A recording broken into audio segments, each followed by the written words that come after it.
لوگوں کا یہ جذبہ ہوتا ہے کہ اس کے اندر جو ہے نا وہ لوگ دیکھیں، لوگ مجھے اچھا کہیں، لوگ مجھے بڑا کہیں، لوگ میری عزت کریں، لوگ میرا احترام کریں، حالانکہ اس کی اللہ رب العالمین کے ہاں کوئی حیثیت نہیں ہے۔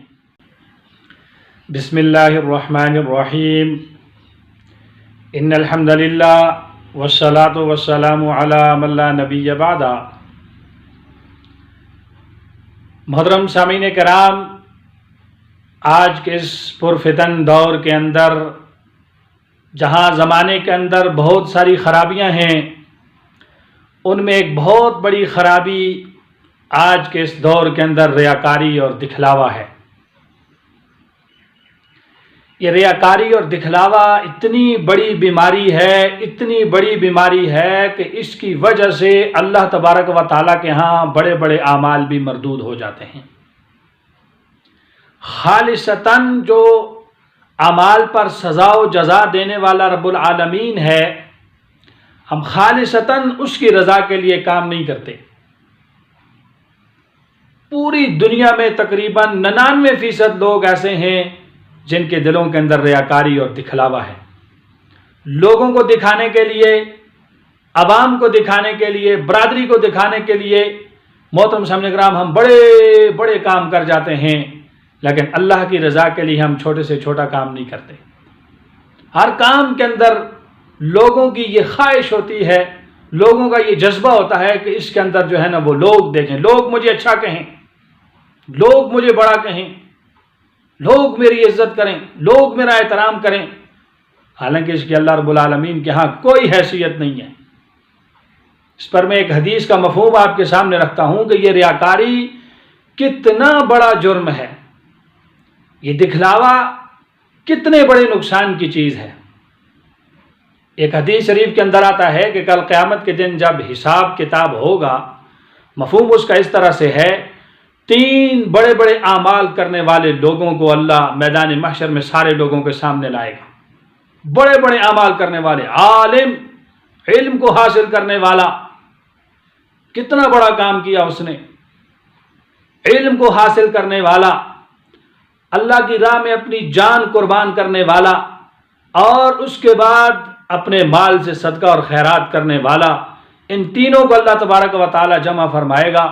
کتنے بڑے انہوں نے اعمال کیے، علم حاصل کرنا کتنا بڑا کام ہے۔ اللہ تبارک و تعالی ساری مخلوق کے سامنے ایک عالم کو بلائے گا اور اللہ تعالیٰ فرمائے گا، اس سے پوچھے گا کہ تم نے دنیا کے اندر جو علم حاصل کیا تھا، اس سے تمہارا مقصود کیا تھا؟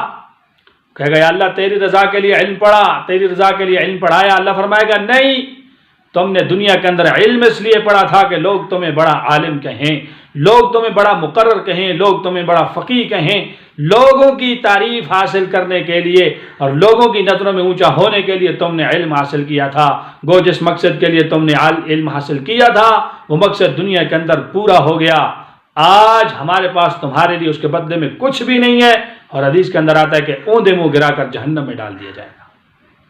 کتنا بڑا کام کیا، علم حاصل کیا، لیکن دکھلاوے کی وجہ سے وہ علم اس کو بچا نہ سکا۔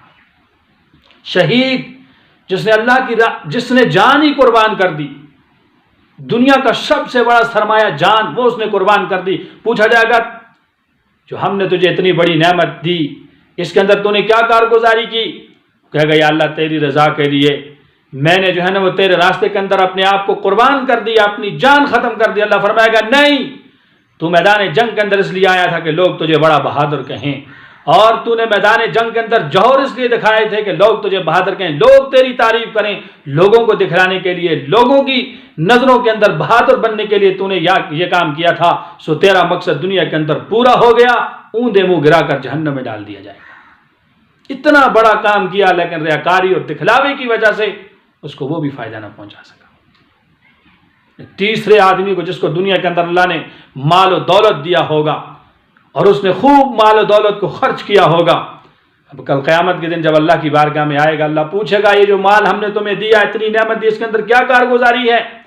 کہے گا بارے الہ تو نے مال دیا تھا تو میں نے ہر نیک کام کے اندر اس کو خرچ کیا۔ اللہ فرمائے گا جو تو نے خرچ کیا تھا اس لیے خرچ کیا تھا کہ لوگ تجھے بڑا سخی کہیں، لوگ تجھے بڑا سخاوت والا کہیں، سو وہ کام دنیا کے اندر لوگوں کی تعریف حاصل کرنے کے لیے تو نے یہ کام کیا تھا، سو وہ جو مقصد تھا وہ دنیا کے اندر پورا ہو گیا، لوگوں نے تیری تعریف کر دی، لوگوں سے تجھے عزت مل چکی، جو مقصد تھا وہ پورا ہو گیا، ہمارے پاس تیرے لیے کچھ نہیں ہے، اوندے منہ گرا کر جہنم میں ڈال دیا جائے گا۔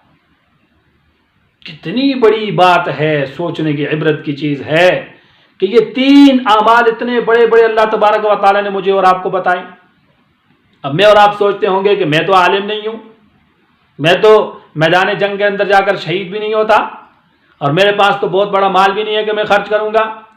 نہیں، وہ تو اللہ نے ان کو کہا ہے، مجھے تو اللہ نے نہیں کہا۔ نہیں، مجھے اور آپ کو اس سے یہ بتایا جا رہا ہے کہ اتنے بڑے بڑے اعمال والے، اتنے بڑے بڑے عمل کرنے والے بھی اگر ان کی نیت کے اندر خرابی ہوگی، اور اگر ان کی نیت کے اندر ریاکاری اور دکھلاوا ہوگا اور دنیا کو کوئی مقصود ہوگا، تو اتنے بڑے بڑے اعمال کرنے والے بھی اللہ کے عذاب سے نہیں بچ سکتے۔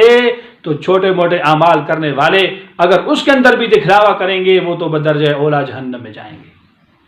اس لیے محترم سامعین کرام، مقصود یہ ہے کہ خالصتاً ہم جو بھی کام کریں اللہ کی رضا کے لیے کریں۔ اللہ کے چھوٹے سے چھوٹا کام بھی کرنا ہے اللہ کی رضا کے لیے، بڑے سے بڑا کام بھی کرنا ہے اللہ کی رضا کے لیے۔ اس لیے ہم جب اللہ تبارک و تعالیٰ کو راضی کرنے کے لیے اعمال کریں گے، وہ ہمارے اعمال اللہ کی بارگاہ میں مقبول بھی ہوں گے، ان پر اللہ تبارک و تعالیٰ مجھے اور آپ کو بہترین اجر و ثواب بھی عطا فرمائے گا۔ ورنہ محترم سامعین کرام، بڑے خسارے کی بات ہے اخلاص والوں کے بارے میں۔ اللہ کے نبی صلی اللہ تعالی وسلم نے ارشاد فرمایا، اخلاص والے جو خالصتاً اللہ کی رضا کے لیے اعمال کرتے ہیں، یہ اخلاص والے ہدایت کے چراغ ہیں، ان کی وجہ سے اللہ تبارک و تعالیٰ دنیا میں بڑے بڑے فتنوں کو ختم فرماتا ہے۔ اخلاص والے خالصتاً جو اللہ کی رضا کے لیے اعمال کرتے ہیں۔ اس لیے ہم یہ نیت کریں، اپنی زندگی کا وتیرہ بنائیں، چھوٹے سے چھوٹا کام کریں گے، بڑے سے بڑا کام کریں گے، کسی کے ساتھ نیکی کریں گے، کوئی شریعت کے کسی حکم پر عمل کریں گے، خالصتاً ہماری نیت ہوگی اللہ کو راضی کرنا، اللہ کو راضی کرنے کے لیے کریں گے۔ اس پر ہم بار بار مشق کریں گے، انشاءاللہ ہم اپنی نیت کو صاف کریں گے۔ اللہ تبارک و تعالیٰ مجھے اور آپ کو توفیق عطا فرمائے گا۔ اللہ کی ذات سے یہ دعا ہے، اللہ تبارک و تعالیٰ مجھے اور آپ کو نیک اعمال کرنے اور ان نیک اعمال کو خالصتاً اپنی رضا کے لیے کرنے کی توفیق عطا فرمائے۔ وآخر دعوانا ان الحمد للہ رب العالمین۔